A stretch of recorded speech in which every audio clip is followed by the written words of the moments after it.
नमस्कार मंडळी, आपण आलोय जिल्हा परिषद सदस्य वस्ताद अण्णासाहेब धाने यांच्या गोट्यावरती. प्रथम नमस्कार. नमस्कार. काल तुम्ही पण मैदानाला गेला होतात, कसं कसं झालं मैदान आणि पायरा कसा ठरला? काल आम्ही दरोडला मैदानाला गेलो होतो. परवा दिवशी अचानक पायरा झाला. म्हणजे बाजीराव हिंदकेसरी बाजीरावच्या मालकानं संग्रामला फोन केला की तुमचं वासुर आणि माझा बैल आपण पळूया म्हणून दरोडपट्टीला. खरं तर 14 तारखेला सावकार बरोबर पिंपळनेरला धर्मवीर केसरीला पळालेला होता. एकच दिवसाचा गॅप होता. एक 4-8 दिवसाच्या गॅपच्या नंतरच 8 दिवसाच्या गॅपच्या नंतरच आपण वासरू पळवतो. आता पुतूर साधारणतः माझ्या हिशोबानं 7 ठिकाणी वासरू पळवले आणि त्या 7 ठिकाणात 3 ठिकाणी फायनलला राहिले आणि 2 ठिकाणी क्वार्टरला राहिले. असं त्याचं आता पुतूरचं म्हणजे हे आहे. आणि गटाला तर कुठंच मार खाल्ला नाही त्यानं. म्हणजे पळवल्यापासून चांगल्या बैलांबरोबर ज्यावेळेस पैरं झाले ते तर गटाला तर कुठं मार खाल्ला नाही. चांगल्या पद्धतीनं वासरू पळते आणि त्यामुळं 3 ठिकाणच्या फायनलला आता पुतूर वासरू राहिले. म्हणजे आमच्यात कोरडूलाच पहिलंच मैदान होतं त्याचं. आणि पहिल्या मैदानात त्याचा मल्हार बरोबर जालन्याचा बैल आहे, मल्हार बरोबर आम्ही पायरा केला होता. आमची खरं तर अपेक्षा त्या दिवशी गट पास व्हावा एवढीच होती. पण त्या दिवशी त्यानं कुमार महाराष्ट्र केसरीचं टायटल होतं त्या स्पर्धेला. एक बैल एक आदतचं मैदान होतं आणि गट पास तर झालाच.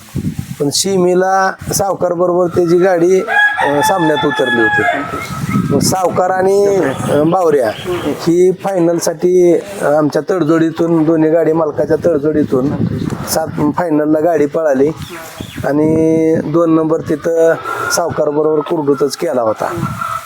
बावऱ्याकडून काय अपेक्षा तुम्हाला?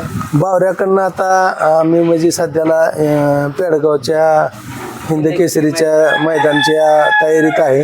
चांगल्या पद्धतीचा पायरा करून त्या ठिकाणी आम्ही पळणार आहे आणि पेडगावचा हिंदकेसरी आदत व्हावा ही आमची सगळी म्हणजे प्रामुख्यानं म्हणजे आता सध्याला तर खऱ्या अर्थाने इच्छा आहे.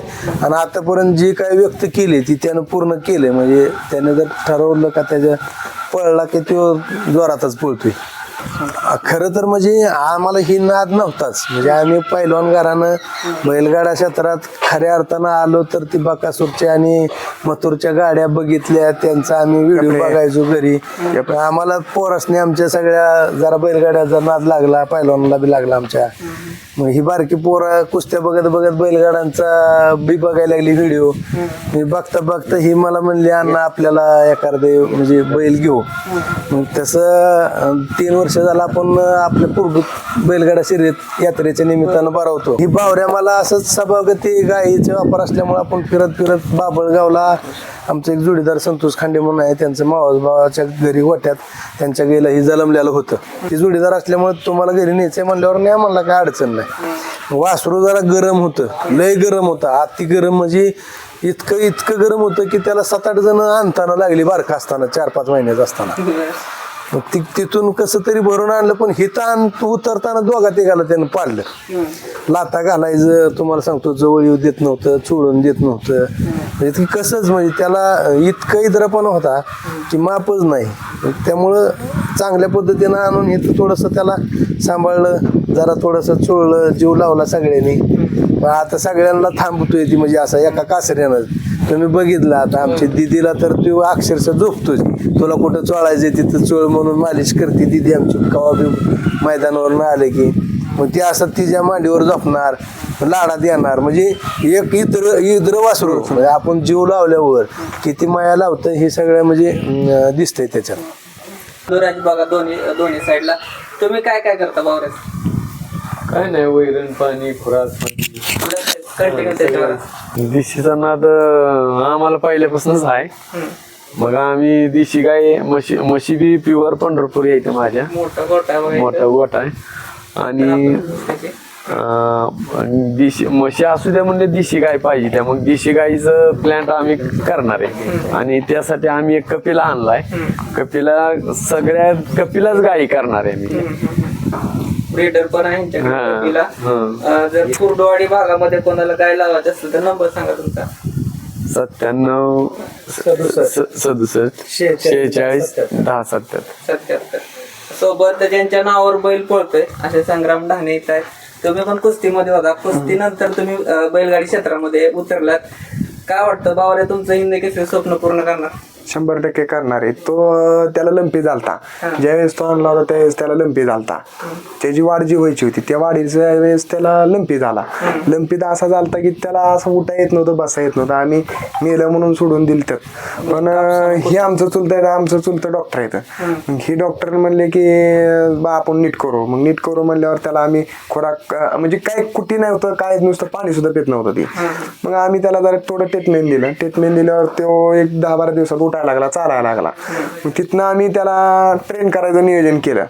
मग 2 महिने तरी बी लंपी होऊन 2 महिने थांबवलं आम्ही. 2 महिने नुसतं थोडा व्यायाम चालवून हे ते आणायचो. चालवून हे आणायला लागल्यावर आम्हाला वाटलं जरा थोडं पळल. मग आम्ही आंबडाला इथे शिराळ म्हणून गाव आहे, त्या शिराळ्यात गुढे सौरभ टोनपे म्हणून त्यांच्याकडे गुढी होती. त्यांच्या गुढीवर बघितलं पळते का नाही. मग त्याला नेलं. पळते का म्हणल्यावर त्याने अतिशय पीड असा लावला की गुढीला सुद्धा तोंड काढून पळालं लंपीचा आजारातून उठून. मग आम्ही ठरवलं की आता हे पळतोय आपण ट्रेन करू ह्याला. ट्रेन करू म्हणल्यावर आम्ही त्याला खुराक पाणी चालू केलं, जरा वरचं खुराक पाणी चालू केलं जरा थोडं. मग ती चालू झाल्यावर मग तो त्याच्या अंगचा गती लावायला लागला. आज बघू आता 24 तारखेला काढायचे बाहेर आता. 24चं नियोजन आहे. सोबत दुसरे चुलते पण आपल्या सोबत आहेत. तुम्ही ज्यावेळेस खोंड आणलं आणि ही सगळे पोरं म्हणले की आम्हाला आता बैलगाडी क्षेत्रामध्ये उतरायचं, तुमचं काय होतं त्या श्रेय? ह्याने खोंड घेतलं होतं बाबळगावला, हे इंदापूर बसल्या. मग मला म्हणलं आयला खोंड घेतलं हे असं तेवढं जाऊन भरून घेऊन ये. मग पिकअप घेऊन गेलो आम्ही. आणायला पाहिजे तुम्हीच गेलता? हा मीच गेलतो. पण काय ती धरायचं म्हणजे लई इगिनच होतं. ती इगिन म्हणजे कशावर उड्या मारायचं आणि कसंच म्हणजे हातापायाचं ती त्यांनी किती फुटून घेतलं सगळ्या गोष्टी. वय तेव्हा? त्याचं वय एक 5-6 महिन्यात असं थांबतुटच झाला असेल नेक्स्ट तेव्हा मग हे आणलंय आम्ही. मग ही धरताना आम्हाला 1 तास 2 तास गहूला नाही. मग आम्ही सगळ्यांनी मेळ करून कसं तर करून त्याला गळ्यात दावा बांधून धरला आणि पुन्हा मुरकीचा फसा टाकून व्यवस्थित हे करून आणला. तर लाता बुक्या घालून आम्हाला सुद्धा त्याने हैराण करून टाकलं होतं. न्यायला लागलो आम्ही इकडं. ही आमची पोरं बारकी ही सगळी त्याला धरायची पळवायची. म्हणजे ते तसला बारका छकडा बी केलता त्या तसल्या सायकलीचा ह्याने. हा म्हणजे सिंगल असा छकडा केलता आणि त्याला झोपायची पळवायची असं म्हणजे सारखा सुरूच होता ह्यांचा पोरांचा. त्याच्यामुळे लागलं ती सुराला सगळ्याच गोष्टी म्हणून. ते कुर्डू मध्ये पहिलं क्षेत्रात उतरणारा बैल तुमचाच असेल? हा पाहिलं आता 13-14 बैल आहेत कोंड झाली. म्हणजे नाद लागला, वाढला नाद आमच्या गावात. जवळजवळ 15-16 वासरं झाली ती. तर नागनाथ महाराजांनी आमचं महादेवाची पिंड आहे, पिंडीवरती नागनाथ महाराजांची मूर्ती आहे.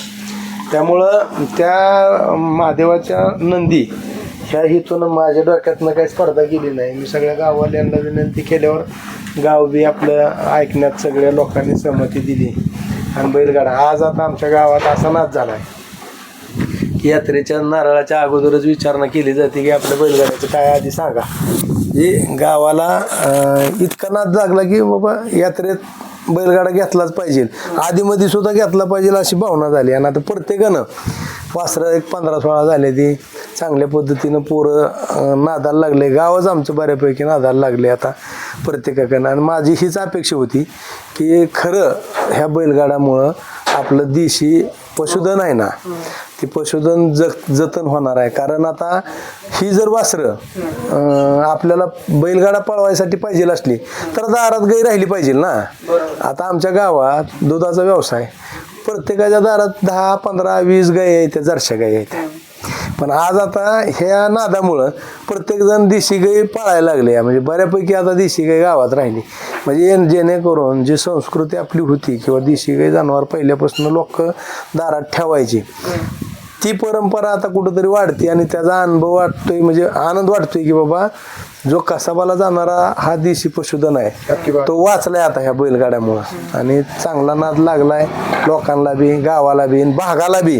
म्हणजे आपण तुम्ही बघितलं असेल, आता तुम्ही बघताय की आपल्या सोलापूर जिल्ह्यात माळशिरस तालुक्यात चांगल्या पद्धतीनं होते. आणि परित्यात एक पहिल्यापासून त्यांच्या बैलगाडीची परंपरा आहे परित्याच्या यात्रेवरती. पण तेवढं मैदान जर सोडलं तर मैदान आपल्या इकडे बैलगाड्याची होत नव्हती. मग आता आपल्या भागात जवळजवळ 5-7 मैदान ह्या वर्षी चालवलं झाली.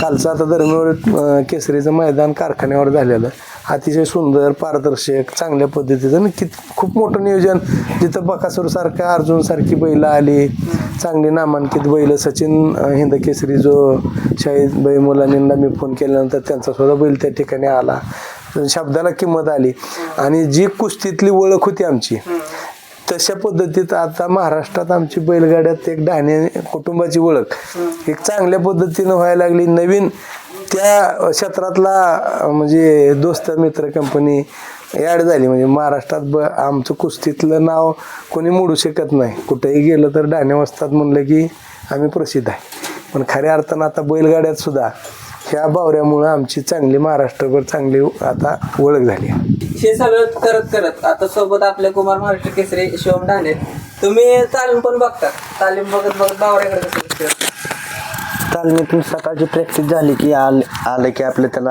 चारा वगैरे टाकायचा तेवढं जरा थोडं गोंधरायचं मैदानाला गेला म्हणजे मग आमचं दिवसभर आम्ही आपलं चुकून मी मैदानात बघायचं त्याचं लाईव्ह जवळ असेल तर जायचं मैदानाला हा जवळ असेल तर रेस्ट असेल तालमीत तर जायचं सराव घेतलेला हा त्याला म्हणजे सरळ जी पळायची जी सवय झाली ती ह्या चिचपासून जी सोडायचा ती बरोबर ह्या इथं यायचा तो एकटाच बरोबर त्या लाईन मध्ये त्यामुळे त्याला सवय झाली की बाबा आपल्याला सरळ पळायचं ह्यातून रोडनं आणि पहिल्यांदाच गोडी बरोबर टाकलेला तेव्हा पहिल्यांदाच गाडी कडेलाच आणलेली सरळ गोडीला तोंड काढून त्यांनी तास पलटीच केलं नाही पायऱ्यासाठी जर विचारणा करायची असेल तर तुम्हाला नंबर फ्लॅश केला जाईल आदत आहे बघा अजून आणि एकदम भारी तोंडाला निकाल घेणार पायावरती निकाल घेणार आहे त्याची एक खासियत आहे आणि चांगल्या मोठ्या हिंद केसरी बैलासोबत तो पळालेला आहे त्याच्यामुळे काय डाऊटच नाही की बाबा ह्याच्यासोबत त्याला तळ मॅच होईल का किंवा पुढं मागं काय होईल का आणि अजून एक